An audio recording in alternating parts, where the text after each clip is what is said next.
This is Valley News Live at 6. When they opened the door, they did locate the suspect in the vehicle.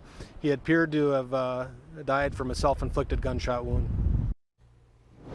We begin with breaking news tonight. A suspected gunman is dead, one other person critical condition after a shooting at a local Mexican restaurant. Authorities pursued the shooter out to rural Clay County where he rolled his vehicle. We go live now to that scene in Clay County where Valley News Team's Aaron Walling is kicking off our team coverage. Aaron? Mike, Stacy, I'm out here in between Holly and Rolag on 230th Street South and 40th Avenue South, where the Clay County Sheriff Mark Empting had said that a chase was initiated out here, speeds up to over 80 miles per hour as they were chasing down the suspect. They were able to use spike strips to be able to impact the vehicle, and he crashed behind me. I'm going to step out of the way so you can take a look. You know, they're still actively over in the area. They were able to pull the vehicle out of the trees near the lake with a towing truck. Now, from what we know is that the Clay County Sheriff's Office told us that the suspect has died and was an apparent self-inflicted gunshot wound. Now, also what we do know is that police were able to use, all sorts of resources. They had a drone in the area to try to get closer, get some more information on the suspect in the vehicle. They used pepper balls. They broke out the back window. They used everything that they could, including calling, Fargo Police Department and use of maybe some SWAT members to come out here just in case, because it was a very, very intense situation. As they still were actively taking a look if this individual was armed in the situation. But as we get more and more information, stick with Valley News Live out in Clay County. Aaron Walling, Valley News Live. All right, thanks so much, Aaron. That shooting took place at Plaza Azteca on 28th Avenue South in Fargo. That's where we find Valley News Live's crime and safety reporter Bailey Hurley continuing our team coverage. Bailey?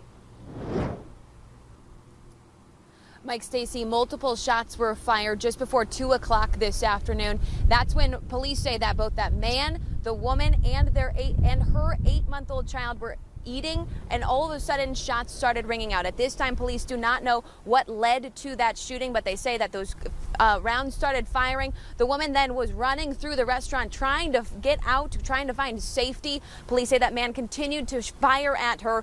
Witnesses tell me that that woman found her way into the kitchen. Staff wanted to help her, but that's when they say that they saw the man reloading his gun. Kitchen staff then beelined it towards the door to find safety for themselves. The woman followed them to hopefully find safety for herself. Police say that entire time that man was firing shots at her. Now, management tells me that none of their staff here at Plaza Azteca were injured today. Of course, their hearts are heavy. Many of them are very shaken up as they were very close or witnessed it entirely. However, they say that they're not worried about when they're opening up. They will open back up, but right now all of their prayers, their thoughts, and their efforts are focused on hoping that these two victims make it out to the other side. They're just, hearts are very heavy tonight. We'll continue to keep you updated. Police are still here on scene collecting lots of evidence inside. We'll continue to keep you updated. For now, live in Fargo, Bailey Hurley, Valley News Live. All right, Bailey, thanks so much for that live report. Meanwhile, 4 West Fargo schools went into lockdown after the shooting. We spoke with Cheyenne High School students who described what it was like. Probably 1,000 kids there walking all into the school, like straight into the school, and there's a cop there that told me go around. There was a bunch of cops running in with guns, just I'm assuming to lock down the school. I was honestly confused because I had no idea what was going on, but obviously it's scary and traumatic.